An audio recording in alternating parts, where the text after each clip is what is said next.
Over the course of the last college basketball season, Walter Clayton went from one of the best guards in the sport to the undoubted best guard in the sport. And along the way, Florida went from a very good team to a national championship winning, unstoppable force team.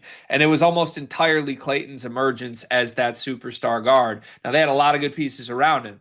But I'm telling you, this kid went from good to great to unbelievable. And with it came Todd Golden's first national championship at Florida. Walter Clayton, the NBA prospect, his stock rose as his game rose in college. I think coming into the year, he was a fringe prospect. Maybe middle of the year, he was considered a second round prospect. Now we're talking about should a team in the late lottery take Walter Clayton. It'll be interesting to see where he falls on draft night. But for our purposes, our team's rankings here, he falls 17th overall on our big boards. 17th is exactly where I ranked Walter Clayton. You were the lowest of our group on Walter Clayton, so I'll be interested to hear your thoughts. You ranked Walter 30th, so still a first round grade for Mr. Clayton. For what it's worth, other members of our team, Carter ranked Walter Clayton ninth overall. Ralph ranked him 16th. Riley Davis ranked him 23rd. I think out of us five, that's a fair representation of how certain NBA teams may feel about Walter Clayton. I would bet you there's one or two teams in the end of the lottery that are like, hey, we're seriously considering this if the board breaks the right way. And then there's a lot of other teams that wouldn't touch him until you get to the very end of the first round. So this will be fun to break it down. First off, why do you have him 30th on your big board? I'm not super high on Clayton, the NBA guy. I think athletically he's going to really struggle to get to his spots. I felt like tough shot maker, and I love tough shot makers. When you have to take so many tough shots in college, that's a problem. Because if that's what you have to do in college, in the NBA, it's just not going to work that way for you. In my opinion, I'm much lower on him clearly than Cart. I think everybody else, like I kind of view everyone in that 16 to 30 range very similarly. So anyone that had him anywhere from 16 to 30, I kind of agree. I think this is a very top heavy draft. Like there's 10 to 12 guys I love. There's 18 guys that confuse me. And then I think whoever you take in the second round might hit, it might not. Obviously, that's not analysis, but I think you're loving where you're at if you're drafting in the second round in this draft. Um, I think his release is smooth. Takes a little while though. It takes a little while. I don't think he doesn't score at the high point of his release as much as I would like in the mid range. And I think that's going to cause issues when you're going up against extremely athletically gifted guys. I think if Walter Clayton were to hit in the NBA, he's going to be guarded by wings more than guards, which I think is also going to cause him a lot of issues. Um, and overall, I think this is the case of, you know, one of the best college basketball players we saw this season, just not an NBA guy. And there's nothing wrong with that. And he had a phenomenal college season, but I just don't think athletically he's an NBA dude. I don't have a ton of pushback on that, to be honest, and we'll just quickly highlight some strengths and weaknesses that further exemplify this. But I guess my fear with him, I have him 17th. I think that's sort of the mean outcome here from how other people feel about him. But for me, the fears of why it might not work is largely like, are we just giving this kid the championship bump here? Like he was an unstoppable college player. We've seen plenty of unstoppable college players just get to the league and it's a totally different game. And if you're getting Clayton, I mean, let's be real, he's a point guard. I think he could contribute, kind of catch and shoot, but any team that's drafting Walter Clayton is going to draft him to have the ball in his hands and be a point guard. Running an NBA team as a point guard is different than what he was asked to do at Florida. Florida, he was asked to go hunt his own offense the entire game. He's going to have to hit his 100th out of 100% outcome in order to play that same role he played at Florida in the NBA. And I think it's fair to question exactly what it looks like because defensively, what is he in the league? Is he really a guy you would let play off ball as a 6'2" point guard? I don't know. It's all fair. And largely, again, he was viewed as a second round prospect at best all year. And then Florida went nuclear in March, and all of a sudden he's a fringe lottery pick. I do think, I will say, looking at this draft class, you've mentioned this as well. Outside of the top 14, 15, it gets pretty wide open. and you can start to either bet on upside shots or more polished, just good players. To me, Clayton would fall in the polished good player category, but that's why he lands 17th for me, is because I think he's one of the more sure bets outside of the top 15 in terms of what you're getting. And this guy is going to be a talented offensive player at minimum. Quickly on his strengths and weaknesses, for me, he's arguably the best shooter in this class. Certainly, like one of the best off the dribble shooters in this class. 8 3-point attempts per game, 39% from three at Florida last season. But again, almost all of those were tough. Like if he got an open look, it was dead eye in, and he's an elite free throw shooter. So you and I did the Liam McNeely video together. He's supposed to be a shooter. His shots didn't go in. Walter Clayton just is a shot maker and a shooter. And I think if in the NBA he does become a guy that gets some easier looks than he did in college as a catch and shoot guy, he could surprise people in terms of how prolific he is as a shooter. Yeah, he's an elite shooter. I think he's a tough shot maker, and my biggest strength for him, um, it, cold-blooded. Pressure makes diamonds. He doesn't feel pressure. Yeah. And that being said, that's also one of my weaknesses for him, but we'll get into those. Yeah, well, just quickly on that note, I love that note because I would have somehow glossed over that. In the NCAA tournament, Florida was in a bunch of like close game situations, comeback down 7 with a couple minutes to go situations. Walter Clayton delivered every single time. Like every time there was a clutch scoring opportunity, he scored. And he won them games single-handedly to get them to the national championship game. So he's a special player from that instinct killer standpoint. Why is that a weakness at all to you in the NBA? You were on this all March. I remember me, you, and Cart did all the previews and recaps from the B&B 30 minutes away from the stadium last time we get to say it, but 30 minutes away. They were in those close games because he chose to do nothing for 25 minutes, sometimes 30 minutes within the game, right? Like if the Walter Clayton that showed up at the end of the second half of some of these games in March showed up for the first half, Florida blows these teams out. And I think that's my fear with Clayton is I do believe the player that kind of I don't want to say ghosted for halves of these games is the player you'll get in the NBA more often than not because of the length, the wing, like the wing defense that he's going to see, the blitzes he will see if he becomes good, like not good, if he becomes the player that we want him to become and the way they're going to guard him is going to cause him a lot of issues. And I think more often than not, we're going to get that player that, yeah, didn't actually show up to some of these games until the final 10 minutes. Yeah, I think he plays a little too cool. That's something Cart and I would always verbalize with Florida's team in general. But Florida, the team, took on the identity of Walter Clayton, who, in my opinion, plays too cool. Like it's like he felt he was so good, and I don't mean this from like an ego standpoint, but just he was so good that he could take plays off and he could try the toughest possible alley-oop pass instead of making the smart play. And it never bit him because of how good Florida was. And when crunch time came, he could just lock in and make that happen. The difference, again, role wise in the NBA, he's going to be a role player right away. You can't really afford to have those lapses in judgment or just taking plays off if you're a role player. You might only get 10 minutes. Those 10 minutes need to be 10 out of 10. It felt very rare last year when Walter Clayton was playing 35 minutes a game for Florida that we got 35 great minutes from him. The only other weakness that I would add here, so I wasn't on the Jace Richardson video, and I probably would have argued against this with Jace. But people view Jace as a shooting guard, and they say he's just way too small. He measured too small. It's not going to work. He's not a point guard. It won't work. That's how I feel about Clayton. I don't think Clayton is a point guard in the league. And I understand he played point at Florida, but he played point at Florida because he was allowed to go score for himself every single possession. That's not how an NBA team is going to use him. I would almost compare role wise, it's different, but role wise, Andrew Nemhard was like a point guard, purest point guard possible in college. Now he's on the Pacers giving good minutes, but he's largely playing off ball.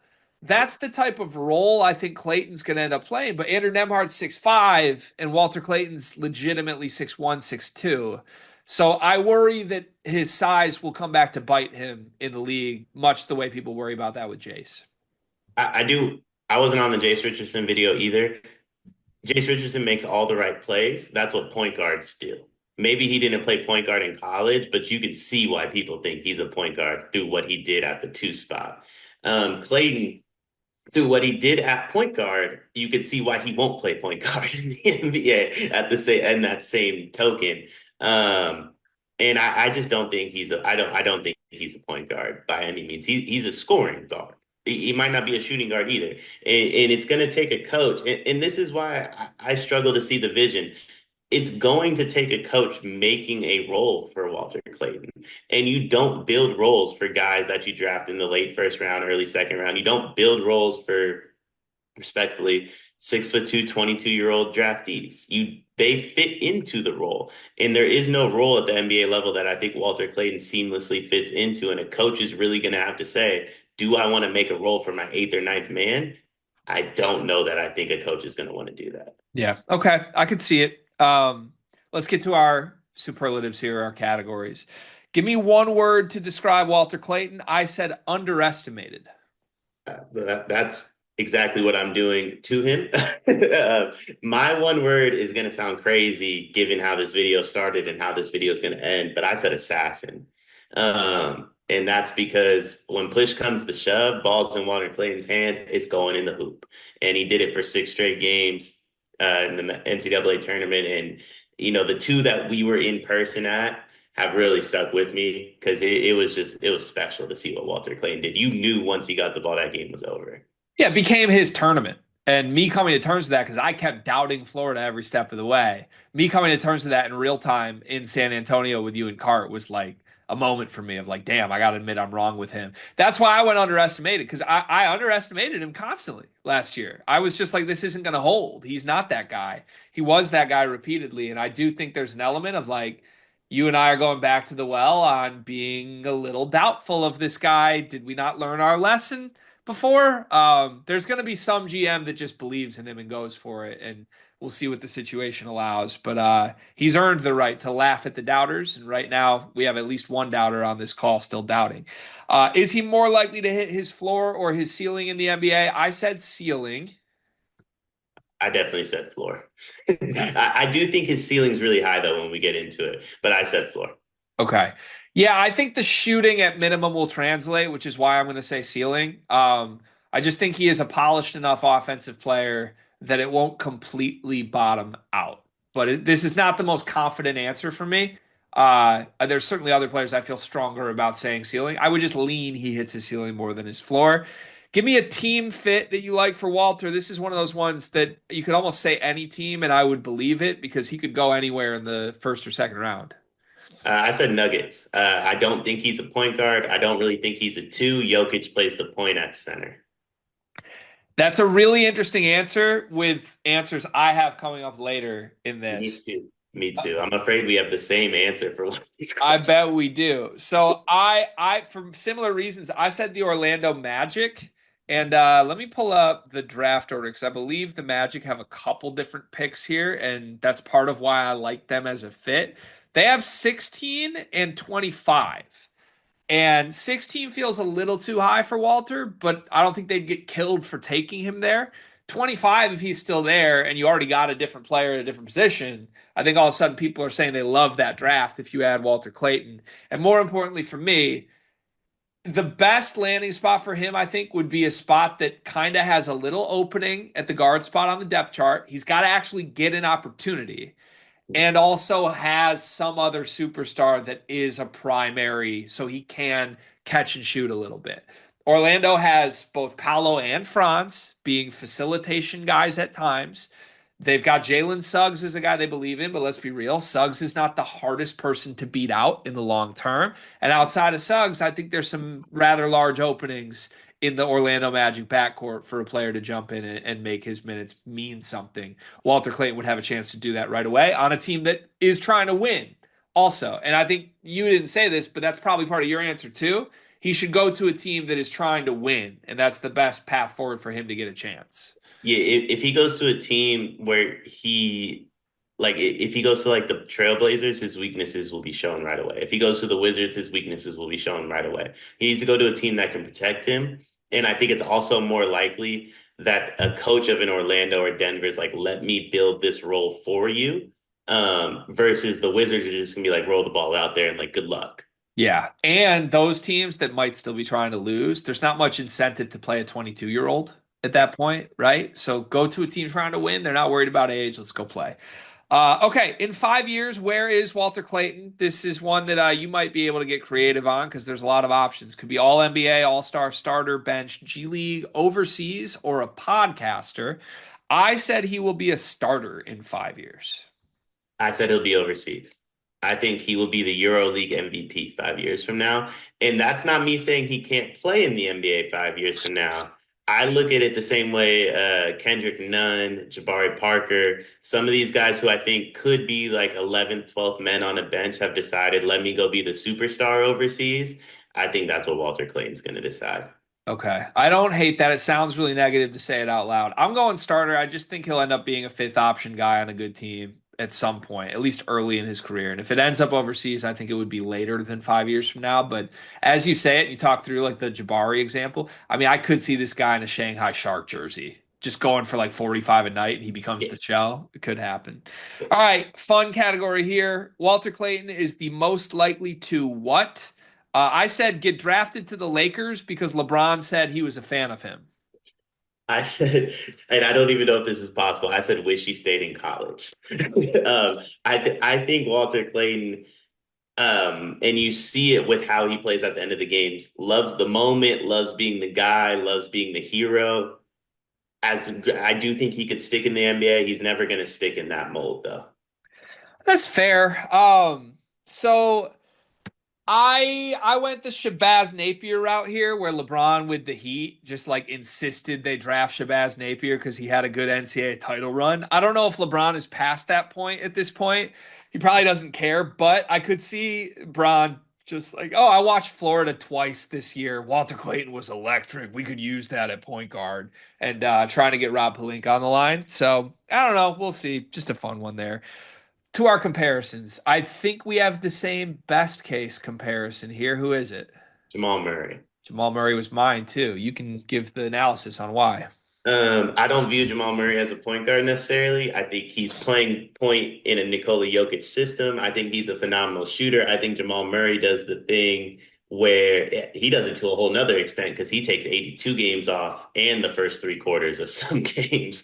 But Jamal Murray is phenomenal in the fourth. He's phenomenal in crunch time. We saw it. We just saw it against the Thunder where it's like push came to shove, put the ball in Jamal Murray's hands when for a year we said, does this guy still have it? And he said, by the way, I do. And Walter Clayton's kind of that same realm where it's like for 25 minutes, it's like, we were all right. And then 5 minutes later, we're like, no, we were dead wrong. Yeah. And I see a lot of the same in them. The problem is size. Jamal Murray is a lot bigger than Walter Clayton. Yeah, is Murray's like 6'5", I Yeah. think.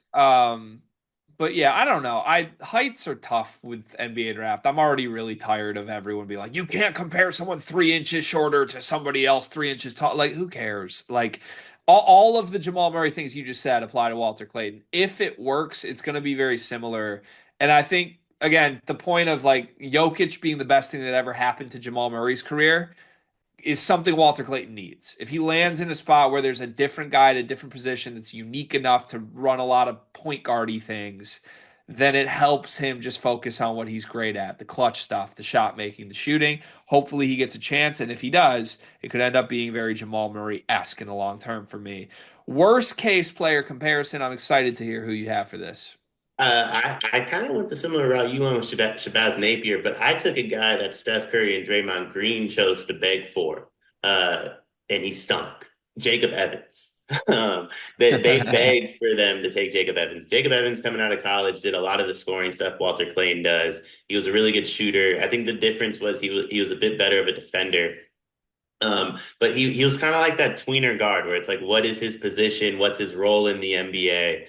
And you could see why he could stick, but ultimately he didn't stick because they didn't figure out what the role was. And that's, you could view it as the Warriors' fault, you could view it as Evans' fault, who cares? But I think Jacob Evans' ceiling and floor is very similar to what we're going to get out of Walter Clayton. Interesting. Okay, I don't hate that. I think you're gonna like my worst case comp here. I said Mario Chalmers. Mario Chalmers, 6'1", clutch college shot making national champion. where once again LeBron was like, I need that guy. And then Mario Chalmers actually had like a good 2 to 3 year run in the league where he was playing serious crunch minutes on like a team that just had to play us or had to pay a starter the minimum, and that's why it happened for him. But I feel like I don't know, like in a worst case scenario, I still think Walter Clayton will have like a couple seasons where he gets to like 10 points a game. And then it just long term doesn't work because he's not a true point guard. Nobody wants to actually pay this guy huge money 3 or 4 years from now. And I don't know, Chalmers still like his clutch shot making still held in the NBA, even though he was small. And I don't know. That's sort of the vision for me. He just never lands on the right team, but has 1 to 2 good years like Chalmers did. I like it. The other person I was gonna name, but I didn't put it on the sheet, and I don't want to make JK's life harder. But after you said it, Jalen Suggs. That's literally it. They're pretty much the same player, except for Suggs is phenomenal defensively. If Yeah. Walter Clayton like develops on that side of things, like Suggs is a good shooter. He's off ball at the two, but he's also undersized. You know what I mean? Like there's a lot of similarities between those two. The biggest difference is the defense, of course. Suggs might be like a mean outcome in between here, I think. So from Jamal Murray to Jacob Evans and Mario Chalmers with Jalen Suggs in between. There you have it, Walter Clayton. If you enjoyed this video, we got 79 more of these leading up to our NBA Draft-a-Palooza live show the night of the NBA draft. Go check them out. Subscribe to Sleepers Media to see them all.